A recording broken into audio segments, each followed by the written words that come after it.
Eric et Léna, bonsoir. Bonsoir Fabien. Votre équipe féminine évolue en deuxième division, pour faire simple. C'est une découverte pour votre équipe. Quel est votre constat là, en ce début de saison? Le constat, c'est compliqué. C'est vrai qu'on rentre dans la cour des grands. Ouais. C'est en professionnel là. On est des professionnels. On a 10 joueuses qui font que du basket.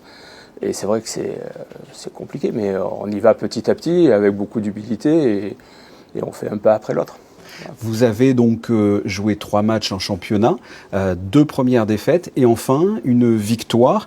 C'est encourageant pour la suite, pour la prochaine rencontre. C'est samedi à Calais? C'est samedi à Calais. Alors oui, pour revenir, c'est encourageant. Ouais.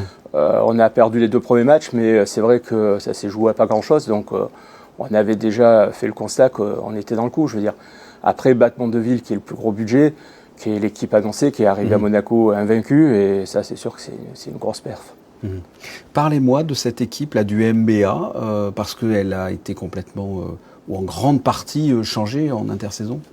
Le règlement déjà nous impose d'avoir 4 joueuses de moins de 23, on n'en avait pas l'année dernière, donc c'est sûr que ça prend de la place. Après, on a voulu vraiment travailler sur un équilibre avec le coach, et c'est vrai qu'on a 7 nouvelles joueuses. C'est très jeune, ça part de 18 ans à 27 ans la plus vieille. Donc voilà, il y a beaucoup de volonté, d'envie, il y a un peu d'inexpérience, mais ça travaille dur, et puis surtout il y a de la qualité, et vraiment je ne suis pas inquiet du tout. Vous avez dit qu'il y a de la qualité, alors quelles sont justement les forces, peut-être les faiblesses de l'équipe? Alors les forces, c'est des guerrières. Je veux dire, quand on voit le match de samedi, j'ai quand même 3 joueuses qui ont joué 44 minutes d'affilée. Ouais. C'est énorme, je veux dire. Et après, les faiblesses, c'est notre manque d'expérience. On essaye avec le coach, mais ça se passe bien. En réalité, c'est une faiblesse, mais on est en train de vraiment améliorer la chose, et je suis confiant pour l'avenir. Avec la sœur d'un joueur que toute la NBA s'arrache, c'est Victor Wembanyama. C'est original d'avoir sa sœur comme ça dans l'équipe. Alors, c'était pas voulu, c'était pas... Ouais. Eve, c'est pas un coup de com'. C'est pas un coup de com', non. Eve, c'est une excellente joueuse. Malheureusement, elle est blessée en ce moment, mais c'est vraiment une de nos pioches, vraiment, où on est très fiers. Beaucoup de clubs étaient dessus. Elle est blessée en ce moment, mais elle a joué. Elle a joué le premier match. Ouais. Elle a fait un gros match, exactement. 10 rebonds, je crois 14 points, un truc comme ça. Très très bonne joueuse, et surtout très belle personne. Voilà. C'est un peu aussi ce qu'on a refait cette année, c'est que vraiment on a mis des personnes qui viennent, qui respectent beaucoup de choses.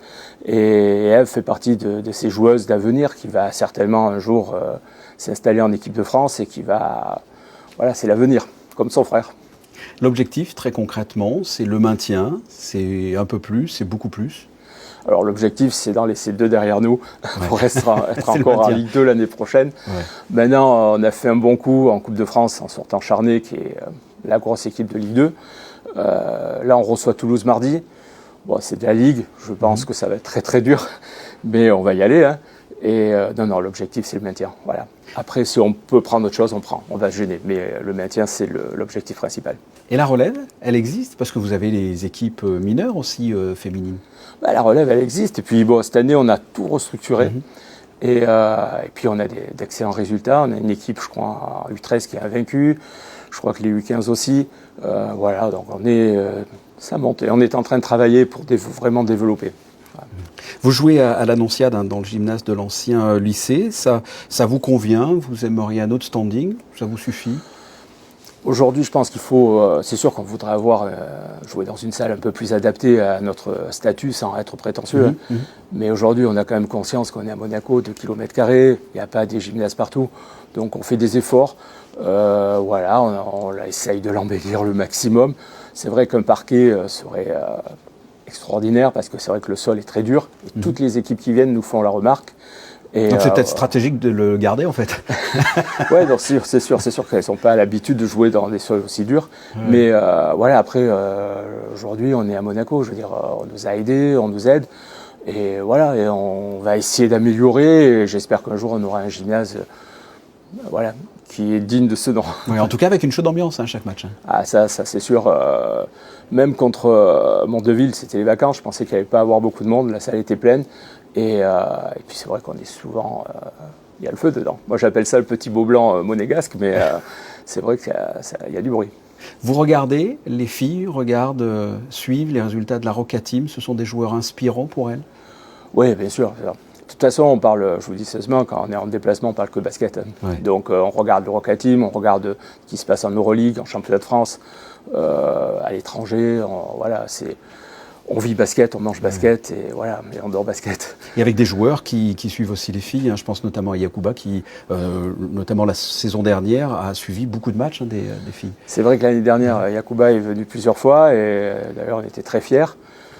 Cette année, j'espère en voir, et j'espère peut-être aussi avoir Victor Wembanyama venir voir sa sœur un jour, ça serait vraiment... je crois qu'on mettra un service d'ordre. Mais non, mais voilà. Je crois qu'il y a une communauté basket et on est tous passionnés pour le même sport. Et c'est vrai que voilà, nous, dès qu'on peut, on va voir le Roca Team. Et eux, voilà, de temps en temps, ils viennent nous voir aussi. On est très, très heureux en tout cas. On va peut-être finir sur une pointe de tristesse. On a appris le décès hier d'un pilier du club, Frédéric Boero, qui faisait notamment les tables de marque. J'imagine que vous avez une pensée pour lui. Fred, vous avez dit le bon mot, c'était le pilier. C'était vraiment un pilier du club. C'est quelqu'un qui est là depuis le début, qui travaille, et qui a travaillé énormément. Il fait partie de ces dirigeants avec qui on a construit cette échelle pour monter le club le plus haut possible. Et aujourd'hui, il nous laisse un grand vide, non seulement chez nous, mais je pense dans le basket de toute la région, parce qu'il était aussi bien à la salle Gaston Médecin qu'à Roquebrune, qu'à Golf. Voilà. Et aujourd'hui, voilà, moi, j'ai une grosse pensée pour Annick, sa femme, et Alex et Virginie, ses enfants, et voilà, il nous laissera vraiment un grand vide. Ça ne sera jamais plus pareil. C'est là-dessus qu'on se quitte. Merci Eric et Elena. Merci beaucoup.